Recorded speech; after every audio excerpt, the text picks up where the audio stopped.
मंदिर की घंटियों की आवाज दूर दूर तक सुनाई दे रही थी। भोर की खूबसूरती और मंदिर से आती घंटियों की आवाज के साथ हर हर महादेव का उद्घोष वहाँ के माहौल को और भी मनमोहक बना रहा था। वहीं इस वक्त शिप्रा नदी के तट पर बैठी एक लड़की सुबह की खूबसूरती को निहार रही थी। सुबह की लालिमा में उसका दूध जैसा बेदाग गोरा रंग और भी निखर रहा था। उसकी काली झील सी बड़ी बड़ी आंखें, सुर्ख गुलाबी होंठ और लंबे काले खूबसूरत बाल जो हवा के झोंके से उसके चेहरे पर बार बार आ रहे थे। ये लड़की थी माही, एकदम निश्चल, मासूम और दुनिया के हर छल कपट से अनजान। माही बिना कोई मेकअप के हल्के पीले रंग के अनारकली सूट में इतनी प्यारी लग रही थी कि किसी का भी ध्यान अपनी ओर खींच सकती थी। मंदिर की आरती के बाद शिप्रा नदी के किनारे बैठकर कुछ वक्त बिताना और उगते सूरज के खूबसूरत नजारे को देखना, ये उसका रोज का रूटीन था। माही सुबह की उस खूबसूरती में खोई हुई थी। तभी किसी ने पीछे से आवाज दी, माही बिटिया, यही बैठी रहोगी या घर भी चलना है? माही ने पलट कर देखा और उसके चेहरे पर बड़ी सी मुस्कान आ गई। उसने खड़े होते हुए कहा, आ रहे हैं बाबा। माही के पिताजी गंगाधर शर्मा उज्जैन में ही एक छोटी सी नौकरी करते थे, जिससे उनका और माही का भरण पोषण अच्छे से हो जाता था। माही की माँ उसे जन्म देते ही गुजर गई थी। तब से गंगाधर जी ने माही को माँ और बाप दोनों का प्यार देकर बड़े नाजों से पाला था।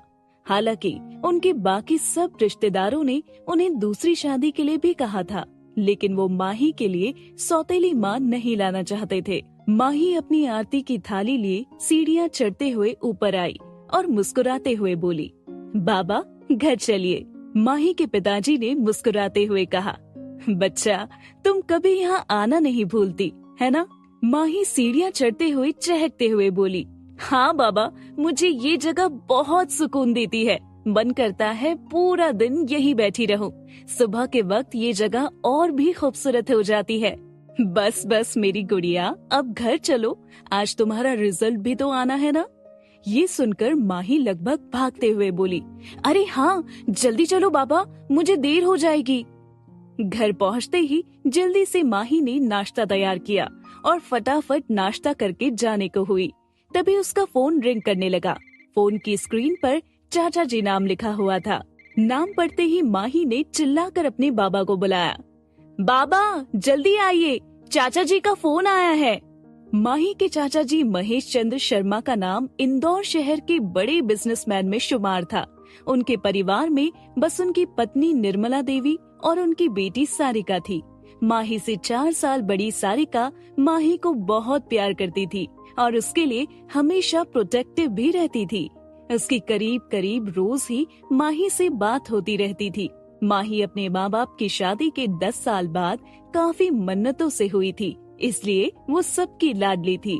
महेश चंद्र और उनका परिवार हमेशा चाहता था कि गंगाधर और माही दोनों उनके पास आकर रहे, लेकिन गंगाधर कभी उज्जैन को छोड़कर जाना ही नहीं चाहते थे। जब तक उसके बाबा आते, माही फोन उठाकर बोली, नमस्ते चाचा जी, कैसे हैं आप? आज बड़े दिनों बाद आपको अपनी गुड़िया की याद आई? महेश जी ने धीरे से हंसते हुए बोला, अरे मेरी गुड़िया, तुम्हें तो हम रोज याद करते हैं। तुम तो हम सबकी जान हो, तुम्हें हम भूल सकते हैं क्या? वैसे आज तुम्हारा रिजल्ट आने वाला है ना, उसके लिए बेस्ट ऑफ लक। माही ने भी बड़े प्यार से जवाब देते हुए कहा, धन्यवाद चाचा जी। अच्छा आप बाबा से बात कीजिए, मुझे देर हो रही है, मैं वापस आकर आपसे बात करती हूँ। ये कहकर माही ने फोन गंगाधर जी को पकड़ा दिया और भागते हुए बाहर चली गई। पीछे से गंगाधर जी आवाज देते हुए बोले, अरे बिटिया ध्यान से। लेकिन तब तक माही घर से बाहर चली गई थी। गंगाधर जी ने फोन कान पर रखकर मुस्कुराते हुए बोले, कैसे हो महेश? महेश जी ने भी जवाब में कहा, सब अच्छा है भैया, आपका आशीर्वाद है। फिर कुछ सोचते हुए उन्होंने आगे कहा, भैया फिर आपने क्या सोचा है? गंगाधर ने हैरानी से पूछा, किस बारे में? महेश ने कहा, आपके और माही के यहाँ इंदौर आने के बारे में क्या सोचा है? गंगाधर याद करते हुए बोले, ओह वो नहीं महेश, मैं उज्जैन को छोड़कर कहीं नहीं जाऊंगा। यहाँ मेरी सुमित्रा की यादें बसती हैं, पर अब मैं चाहता हूँ कि तुम माही को अपने साथ ले जाओ। महेश परेशानी जताते हुए बोले, पर भैया माही आपके बगैर यहाँ आने के लिए राजी होगी क्या? गंगाधर उन्हें समझाते हुए बोले, तुम उसकी चिंता मत करो, मैं उसे समझा दूंगा। तुम 3 दिन बाद आकर उसे ले जाना। ये सुनकर महेश ने कहा, ठीक है भैया, जैसा आप कहे। मैं 3 दिन बाद माही को लेने उज्जैन आ रहा हूँ, आप अपना ख्याल रखिएगा। गंगाधर ने कहा, ठीक है। ये कहकर गंगाधर ने फोन काट दिया। लेकिन अब उनकी आंखों में नमी थी, क्योंकि जब से माही पैदा हुई थी उन्होंने एक भी दिन उसे अपने आप से दूर नहीं किया था। लेकिन अब दिल पर पत्थर रखकर उन्हें माही को अपने आप से दूर करना पड़ रहा था। अब उनके मन में सिर्फ यही उथल पुथल हो रही थी कि वो माही को इंदौर जाने के लिए कैसे मनाए। इसलिए अब वो बेचैनी से माही के वापस आने का इंतजार कर रहे थे। दोपहर 11 बजे माही दौड़ते हुए आई और अपने बाबा को पुकारने लगी। बाबा, बाबा, कहाँ हैं आप? किचन से गंगाधर हंसते हुए बाहर आकर बोले, मतलब मेरी गुड़िया ने इस साल भी टॉप किया है। उन्हें देखते ही माही आकर अपने बाबा के गले लग गई और उनसे पूछने लगी, आपको कैसे पता? गंगाधर ने खुश होते हुए कहा, अरे मेरी गुड़िया, तुम्हारी खुशी देखकर ही मैं समझ गया था। ये कहते हुए जैसे ही उनकी नजर माही के हाथों में पकड़ी ट्रॉफी पर गई तो उससे ट्रॉफी लेकर अपनी पत्नी सुमित्रा की तस्वीर के सामने रख दी और तस्वीर को देखते हुए कहा, देखो सुमित्रा, आज हमारी गुड़िया ने फिर से हमारा नाम रोशन कर दिया। हमारी गुड़िया को अपना आशीर्वाद दो, जिससे ये आगे भी ऐसे ही सफलता पाती रहे। ये कहते हुए गंगाधर जी की आंखें नम हो गई। अपने बाबा को यूं इमोशनल होते देख माही फिर से अपने बाबा के गले लगते हुए बोली, बाबा, आपको पता है ना, मैं आपको ऐसे रोते हुए नहीं देख सकती। उसकी बात सुनकर गंगाधर जी ने अपने आप को संभालते हुए कहा, अब चलो जल्दी से हाथ मुंह धो लो, मैं जल्दी से खाना लगाता हूँ। आज मैंने तुम्हारी पसंद का मूंग दाल का हलवा बनाया है। आज गंगाधर जी ने अपने ऑफिस से छुट्टी ली थी ताकि माही के साथ वो पूरा दिन बिता सके। वही मूंग दाल के हलवे का सुनकर माही खुश होते हुए बोली, अरे वाह बाबा, मूंग दाल का हलवा, वो भी आपके हाथ का।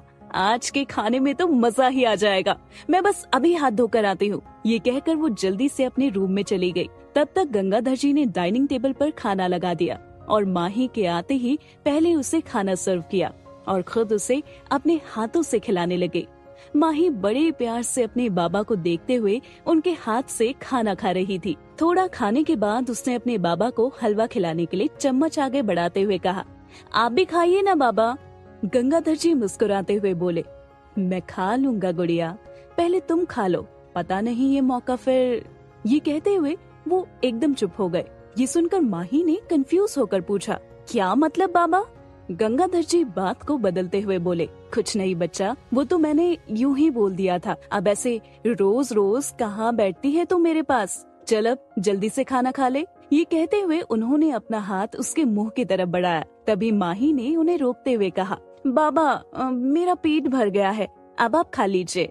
गंगाधर ने माही को थोड़ा और खाने के लिए कहा, लेकिन माही ने आनाकानी की तो उन्होंने जिद नहीं की, फिर अपने लिए खाना निकाला। लंच करने के बाद उन्होंने माही से कहा, बेटा मुझे तुमसे कुछ जरूरी बात करनी है। माही मुस्कुराते हुए अपने बाबा की तरफ देखकर बोली, हाँ बाबा, कहिए ना, आपको क्या बात करनी है? गंगाधर उसे समझाते हुए बोले, माही बेटा, अब तू इतने अच्छे नंबरों से पास हुई है और मैं चाहता हूँ कि मेरी बेटी अपनी जिंदगी में पढ़ाई लिखाई करके आगे बढ़े। इसके लिए तुम्हें किसी बड़े कॉलेज में जाना होगा, तो तुम इंदौर।